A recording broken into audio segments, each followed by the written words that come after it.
For the third type of word problems that we're going to learn, we have here the digits problems.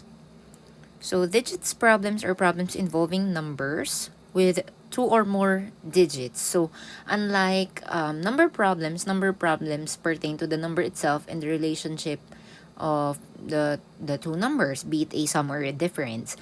With digit problems, we're pertaining to just one number, and we're going to identify this number using the digits and the relationship of the digits that it has. Okay, so to understand them, you must understand what each digit in a number means. Okay, so of course, for the representation, a digit in the units place will be represented by U, a digit in the hundreds place or in the tens place will be represented by T, and a digit in the hundreds place will be represented by H. Thus, if you write it, it's HTU for a 3-digit number, and it's simply TU for a 2-digit number.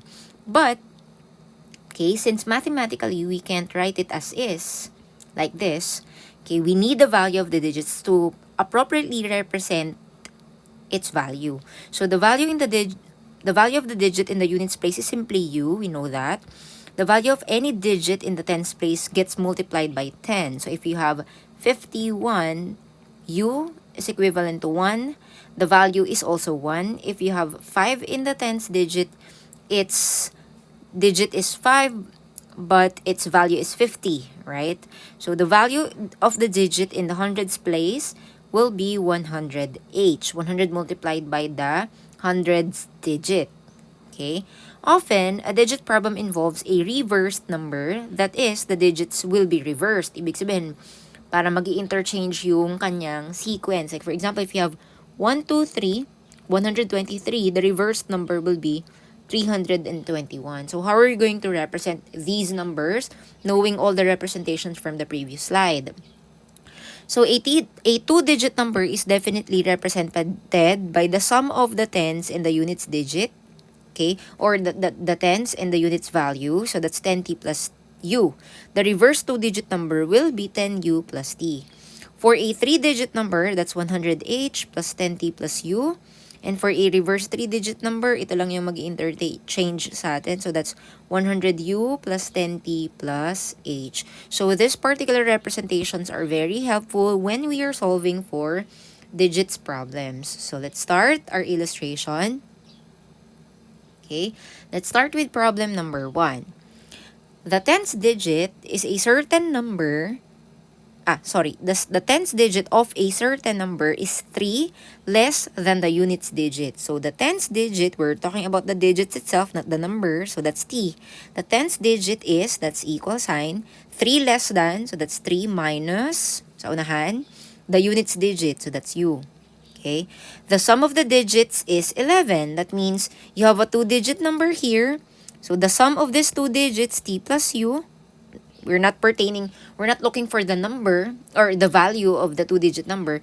The sentence stated that the sum of the digits themselves, so that's simply t plus u, and it is equivalent to 11. So we're being asked what is the number. So if we're going to assign equations 1 and 2 here, we can solve this by substitution because you already have a value for t here in the first equation. You can substitute this here so that your second equation, which is t plus u equal to 11, we can replace t with this expression, u minus 3 plus u is equivalent to 11, and then we simplify. So we get here 2u equal to 11 plus 3. If you transpose this, that's 14, and u becomes 7 if you divide both sides by 2. For t, we can use the first equation here, which is u with minus 3, that's 7 minus 3. You get the tens digit equivalent to 4. The question here is what is the number? Our answer is, therefore, the number is 47. So, just be careful on not interchanging the tens and the units digit. Kasi baka mamaya 74 yung sagot nyo, diba? Okay? Next problem.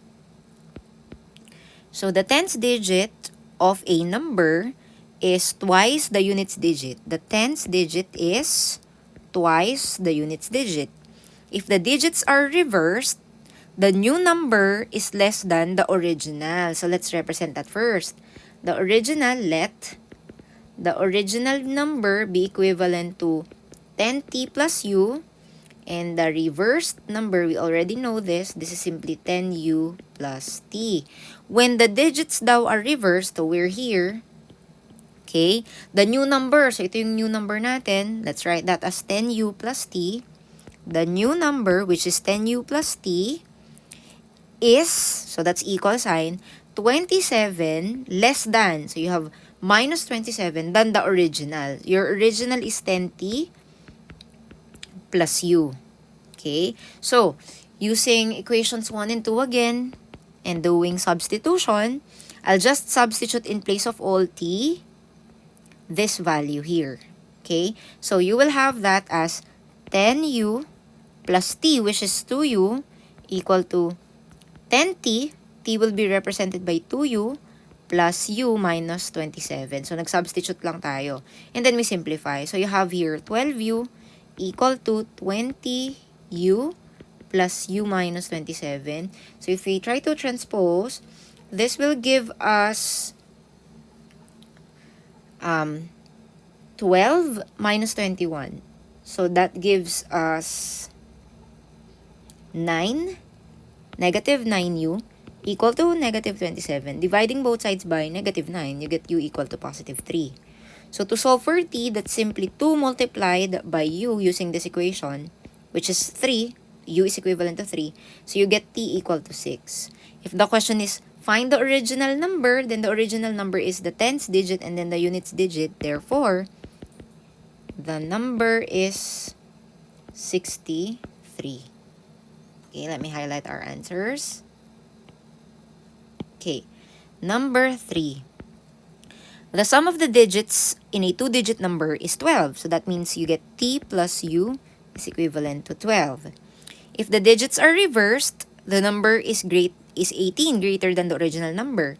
So if the digits are reversed, the number, which means the new number, okay, the reversed number, so that's 10u plus t, is 18 greater than the original number. So our original number is again 10t plus u. So by substitution again, I'll substitute this here.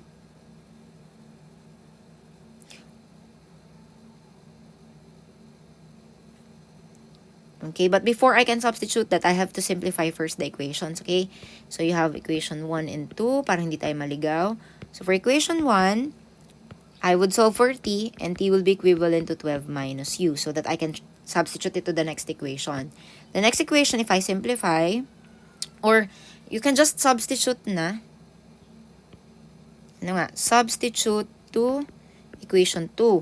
So if equation 2 is 10u plus t equal to 10t plus u plus 18, that gives us 10u plus t, which is 12 minus u, equals 10 multiplied by t, which is equivalent to 12 minus u. So ito yon, 10t plus u, so you get plus u plus 18. So simplifying that, you have 10u minus u, so that's 9u plus 12 equal to 120 minus 10u plus u plus 18. So we have here 9u. You have your negative 10 plus 1, so that's negative 9. You transpose it to the left, you get positive 9u for that, equal to 120 plus 18 minus 12. Okay? Simplifying, get 18u equal to 126. Okay?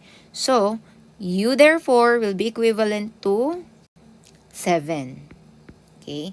So, if u is 7, I can just use this relationship here to get t, which is equivalent to 12, minus u, which is 7, you get t equal to 5. Okay, let me highlight this. And we're being asked for what is the number. So, therefore, the number is 57.